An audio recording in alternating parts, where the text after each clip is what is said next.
श्री सद्गुरु महाराज की जय। संत शाही ज्ञान प्रकाश से महर्षि शाही स्वामी जी महाराज का प्रवचन। समस्त दुखों का कारण मोह। एक बूढ़ा रो रहा था। नारद बाबा आए, पूछा, बाबा क्यों रो रहे हैं, क्या तकलीफ है? उसने कहा, क्या कहेंगे, एक ही बेटा है, पाल पोस कर बड़ा किया, सोचा कि सयाना होकर सुख देगा। सुख क्या देगा, जिधर से आता है उधर से लात जूता मारता है। अभी अभी कई जूते लगाकर गया है। नारद बाबा कहते हैं, कौन किसका है, कौन बाप किसका बेटा? तुम माया में क्यों पड़े हो? चलो तुमको स्वर्ग ले चलते हैं। बूढ़ा बहुत जोर से बिगड़ा। हम तुमको पंच बनाने गए थे, हमारा है तो हमको मारता है, तुम्हारा क्या जाता है? नारद बाबा हाथ जोड़कर भगवान से कहते हैं, हे भगवान, आपकी विचित्र माया है। 100 घूसा खाए, तमाशा घूस के देखे, यही तो दुनिया है। कहने का तात्पर्य है, मोह कैसा है। लोहे की जंजीर को आप तोड़ सकते हैं, लेकिन मोह की जंजीर को नहीं तोड़ सकते। जयपुर नरेश के यहाँ पंजाब का एक पहलवान आया। राजा से बोला, आप अपने यहाँ पहलवान रखते हैं, मैं आपके पहलवानों से कुश्ती लड़ना चाहता हूँ। राजा ने पहलवानों को बुलाया, लेकिन उनमें से कोई लड़ने को तैयार नहीं हुआ। राजा लज्जित हुआ। उसने अपने राज्य में ढिंढोरा पिटवा दिया कि जो इस पहलवान से लड़ेगा उसे 500 अशर्फियाँ इनाम में दे दी जाएंगी। कोई तैयार नहीं हुआ। उसके जेल में एक आदमी था। उसने सिपाही से कहा कि जाओ, राजा से कह देना मैं लड़ूंगा। राजा ने उसे बुलवाकर पूछा, लड़ोगे? हाँ, मैं लड़ूंगा। केवल लड़ूंगा ही नहीं, पछाड़ूंगा भी। था वह मजबूत आदमी, पर उसके हाथ पैर में हथकड़ी बेड़ी थी। राजा ने अपने सैनिक से कहा, इसकी हथकड़ी बेड़ी खोल दो। सैनिक चाबी खोजने लगा तो चाबी मिल नहीं रही थी।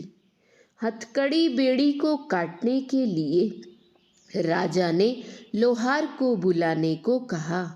वह आदमी बोला, महाराज, मुझे इसकी जरूरत नहीं है। उसने हाथ झाड़ दिया तो हथकड़ी टूट गई, और पैर झाड़ दिया तो बेड़ी टूट गई। राजा ने सोचा, कैसा विचित्र आदमी है। वह बोला, तुम्हारे शरीर में इतनी अधिक शक्ति है तो तुम जेल में क्यों बंद थे? कैदी ने जवाब दिया, मैं जेल की 4 दीवारी को फांद सकता था, लेकिन मेरे माता पिता हैं, मेरी स्त्री है, ये सब पागल हो जाते, इसलिए हथकड़ी पहनकर बैठा हुआ था। अफसोस, लोहे की बेड़ी तोड़ी जा सकती है, लेकिन मोह रूपी बेड़ी नहीं तोड़ी जा सकती। मोह कैसा है? यह हमारा शरीर है, वह तुम्हारा है। यही मोह का बंधन लगा हुआ है, यही दुख का कारण है। योग वासिष्ठ बहुत मान्य ग्रंथ है। वशिष्ठ और भगवान राम का संवाद है। उसमें एक कहानी है। एक राजा था, सिख ध्वज। उसकी रानी का नाम था चुड़ाला।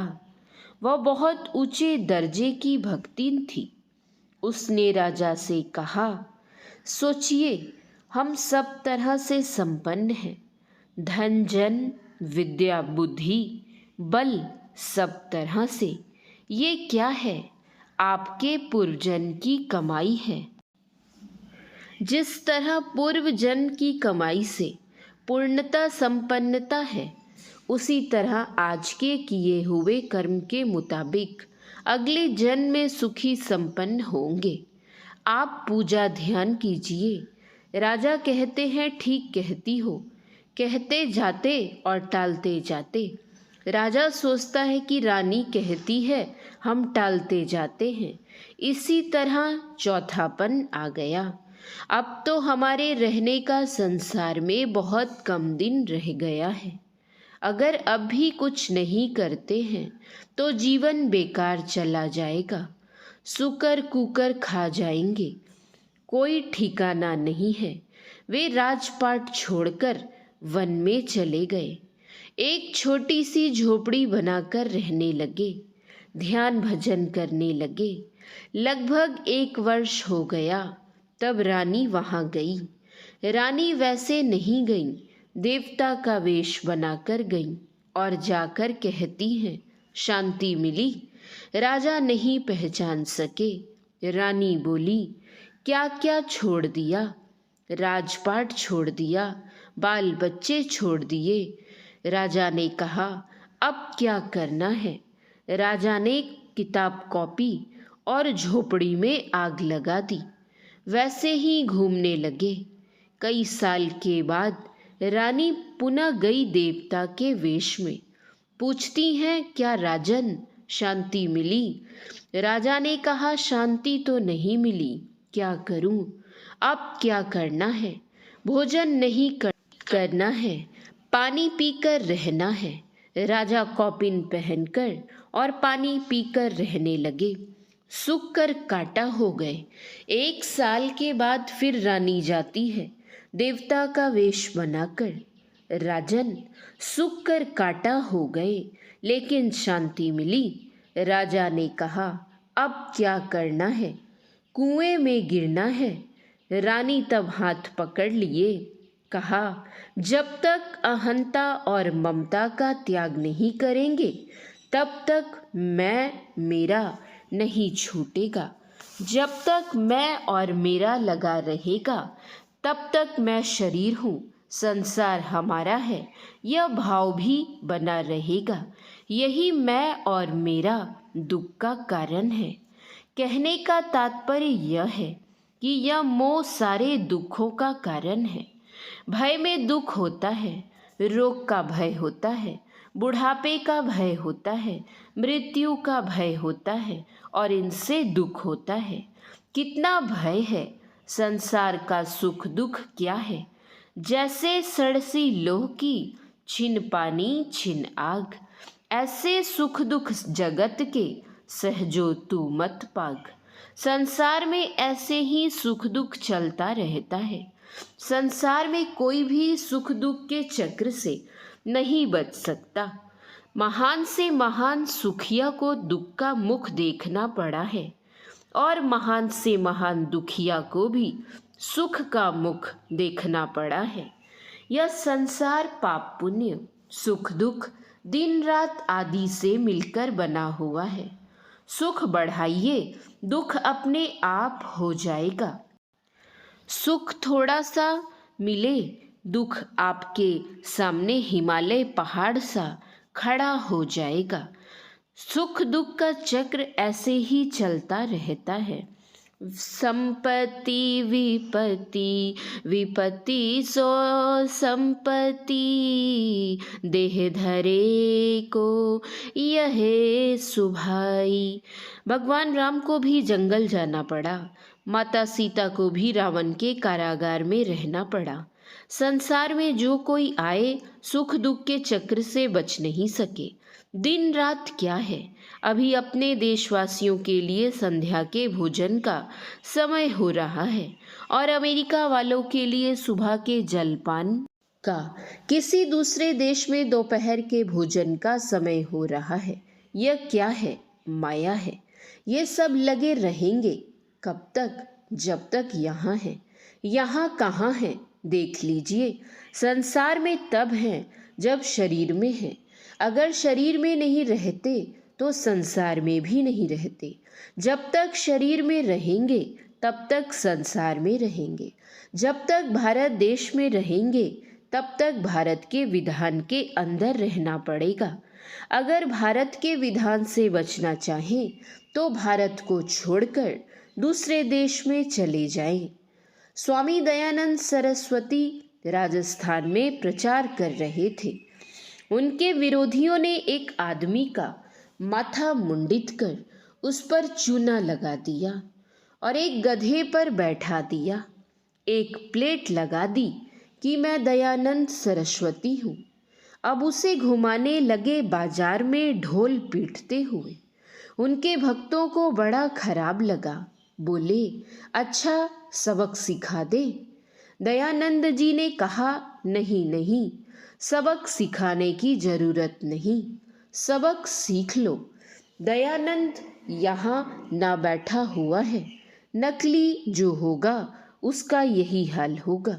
नकली नहीं बनिए, बनिए तो असली बनिए। दिखाने वाले बनिएगा तो यही नतीजा होगा, दुर्दशा होगी। विरोधियों ने कांच पीसकर और दूध में मिलाकर रसोइये द्वारा उन्हें पिला दिया। जब पी गए तब उनको मालूम हुआ। पिलाने वाले को बुलाया गया। देखो, तुमने बहुत बड़ी गलती कर दी, अब हम बचेंगे नहीं। तुम एक काम करो, यहाँ से भाग जाओ। यहाँ हमारे प्रेमी लोग हैं, तुम्हें कष्ट देंगे, मारपीट करेंगे। तुम्हारे पास पैसे नहीं हैं तो ले लो, मैं देता हूँ। 35 रुपए दिए। देखिए संतों का हृदय कैसा होता है। अपने प्राणहर्ता के प्रति भी उनका किस तरह का विचार है। संत का वेश बनाना बहुत आसान है। हमने भी साधु संत का वेश बना लिया। संत बनना आसान बात नहीं है। मंसूर के हाथ पैर काट लिए जल्लाद ने। जिह्वा काटने लगा तो मंसूर ने कहा, ठहरो, हमें इबादत करने दो। मंसूर इबादत करते हैं, या खुदा या परवरदिगार, तुम इस प्राणहर्ता को क्षमा कर देना। यह नहीं जानता कि क्या कर रहा है। यह बच्चा है, बालक है, अबोध है और यह आपका ही है। आप अगर क्षमा नहीं करेंगे तो कौन करेगा। आपकी अगर मेरे ऊपर दया है, मेहर है, तो इसे सद्बुद्धि दीजिए। कहने का तात्पर्य यह है कि संतों का हृदय कैसा होता है आप देखें। जब तक भारत में है, भारत के विधान के अंदर रहना होगा। इसी तरह जब तक शरीर के अंदर रहेंगे तब तक शोक मोह भय हरस दिवस निसी देश काल लगे रहेंगे। अगर इस देश को छोड़ना चाहते हैं तो ऊपर चलिए, बाहर चलिए। शरीर को छोड़ना क्या है, बात ऐसी नहीं है।